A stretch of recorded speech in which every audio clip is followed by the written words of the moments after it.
So today's topic is titled, not that, how to keep your frequency high.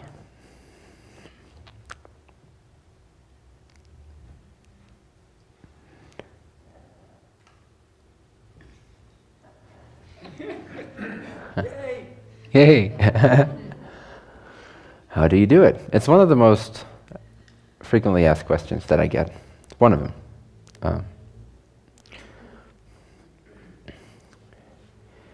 And as with many of these sort of like how-to questions, some have a very formulaic response and some are more dynamic, more based off of you as an individual, intuitive. You have to feel your way into it. You have to put it to practice. You have to figure out what works for you, what does not work for you. I can give some general guidelines, but make it exciting for you. Apply it in a way that works for you. First of all, number one, how to keep your frequency high is to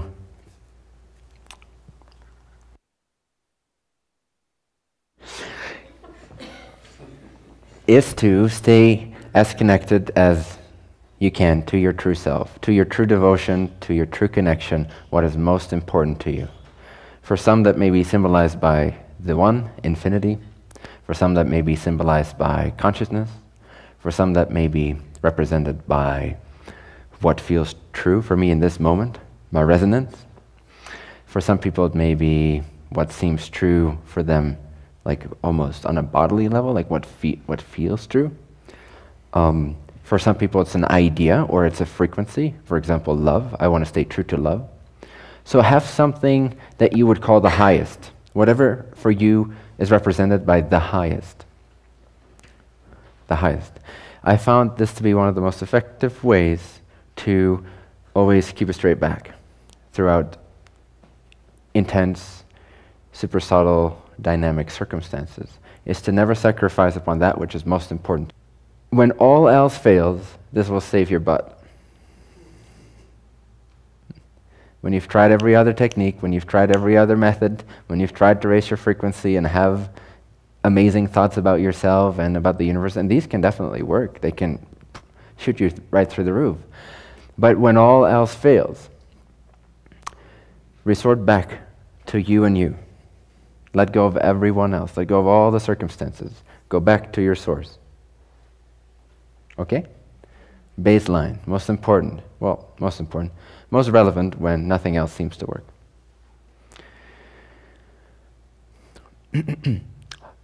The next, I wouldn't say stage down, but let's say when shit hits the fan, but you are still able to manage your frequency. So it's not completely desperate yet. Maybe a little desperate, but it's not absolutely despondent. It's not yet Arjuna style. Then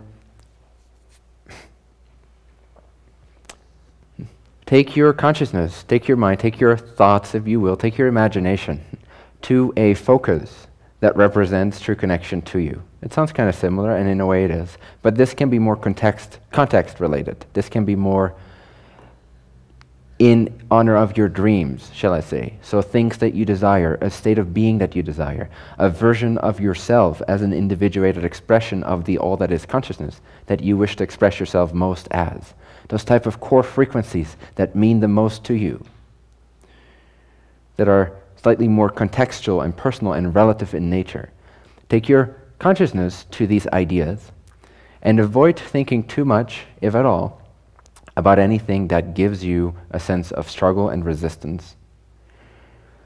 Number two, focus on something that you enjoy so that you're getting into the frequency of alignment, so that you're focusing on something or along the lines of a sight, of a perspective that your higher self is also seeing. When that lines up, you feel great, you feel amazing, you're actually in connection with a higher frequency domain, and you have access to higher frequency thoughts, perspectives, observations, clarity, speed, accuracy, all that, all the good stuff.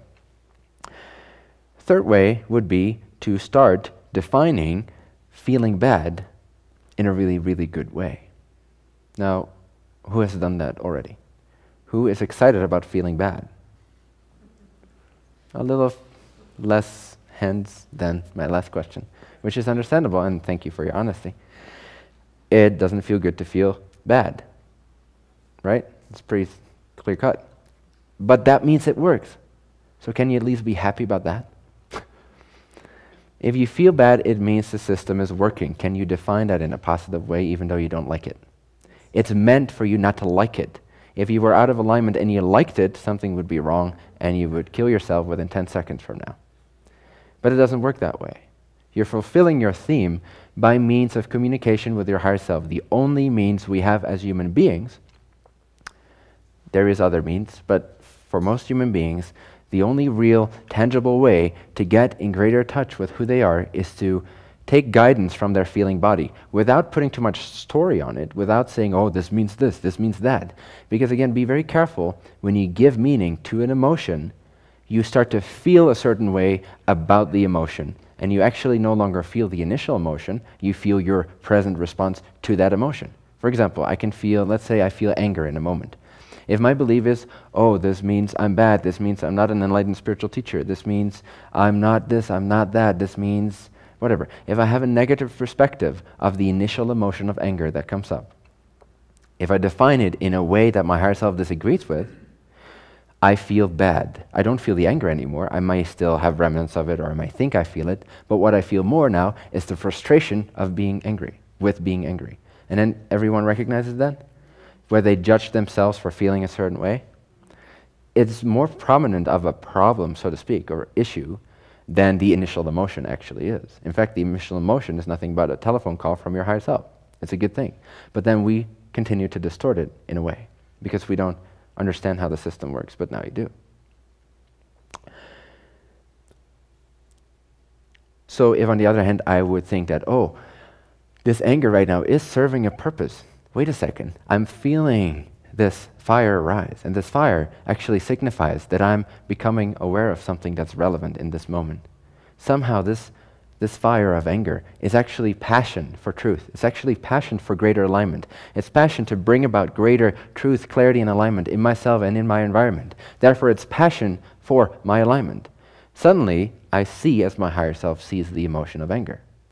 And boom, I start to feel really amazing about feeling angry. Initial emotion canceled out. I feel amazing. That's what I'm left with. So you see, your interpretation of a moment, even of an emotion, is what generates the next emotion. So keep spiraling upwards by keep defining it in a more and more holistically amazing way. And you go like this, boom, boom, boom, boom, boom, boom. And it's what they call acceleration. You start accelerating. You start gaining access to states of consciousness. And that sounds fancy, but it's really just organic. But states of consciousness that have access to so much more than you would ever assume. And you become so much more skillful at being you. At being consciousness, because that's what you are. And it comes with all kinds of benefits, most of all, which is feeling good in alignment and clear on who you are and who you want to be and how you wish to respond to people and to life and to experiences.